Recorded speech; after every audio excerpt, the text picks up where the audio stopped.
ಮುಂದಿನ cross ಕಂಟ್ರಿಯಲ್ಲಿ 5 kilometre ಓಟದಲ್ಲಿ ಮೊದಲನೇ ಸ್ಥಾನ ಪಡೆದ ಹಾಗೆ ಕ್ರಾಸ್ ಕಂಟ್ರಿಯಲ್ಲಿ 2ನೇ ಸ್ಥಾನ ಪಡೆದಿರ್ತಕ್ಕಂಥ ಎಲ್ಲೋ ಟೀಮ್ ರೆಡಿ ಇರಬೇಕು. ಎಲ್ಲೋ ಟೀಮ್ ರೆಡಿ ಇರಬೇಕು.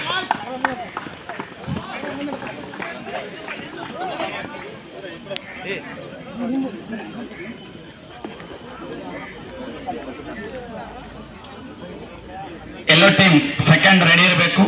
Third prize green team ready ಇರಬೇಕು. ಕ್ರಾಸ್ ಕಂಟ್ರಿ 5 ಕಿಲೋಮೀಟರ್ ವೇಟದಲ್ಲಿ 3ನೇ ಸ್ಥಾನ ಪಡೆದಿರ್ತಕ್ಕಂಥ ಗ್ರೀನ್ ಟೀಮ್ ರೆಡಿ ಇರಬೇಕು.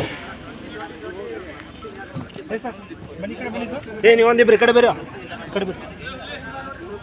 ಹಾಂ ಓಕೆ ಓಕೆ ಓಕೆ ಸರ್ ಸ್ವಲ್ಪ ಹಿಂದೆ ಸರ್ ಓಕೆ